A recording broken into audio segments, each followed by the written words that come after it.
If you are hiring someone to take work off your plate, but that work still depends on you, you have hired capacity, not delegation. This is a common stage in a growing business. You become busy, so you decide to hire someone to handle the responsibility. The person joins, and suddenly you are answering questions all day. What happens next? Where do I find this? Who approves this? What we normally tell the customer. So, the person is technically doing the job, but you are still operating the job through them. That's not really delegation. The work has moved to another desk, but the responsibility is still sitting with you. Before your next hire, don't just prepare a job description, prepare the handoff. A job description tells someone what their role is. A system tells them how the work should move through the business. And you don't need complicated softwares to start doing this. Take the specific responsibility you are planning to hire for. Write down the normal sequence. For example, if they are handling new inquiries, where does the inquiry arrive? What information need to be captured? What happens next? When is the customer contacted? When does it become a quotation? When does someone else need to get involved? It doesn't need to be a huge manual. It needs to be clear enough that a capable person can follow the sequence without repeatedly asking you what happens next. This is where many businesses stop too early.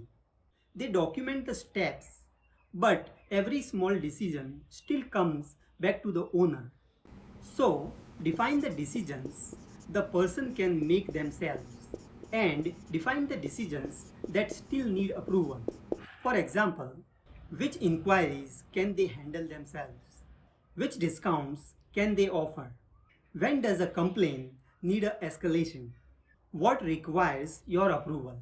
A process isn't really delegated if every decision still comes back to you.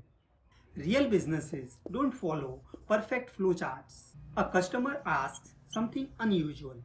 A payment is late, a quotation changes, someone on the team is unavailable.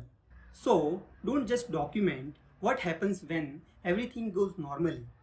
Also document what should happen when it doesn't. You don't need an answer for every possible situation. Start with the exceptions that happen repeatedly. So before you make your next hire, take one responsibility you are planning to hand over. Then test it with 4 questions. Can they see the process? Can they make the normal decisions?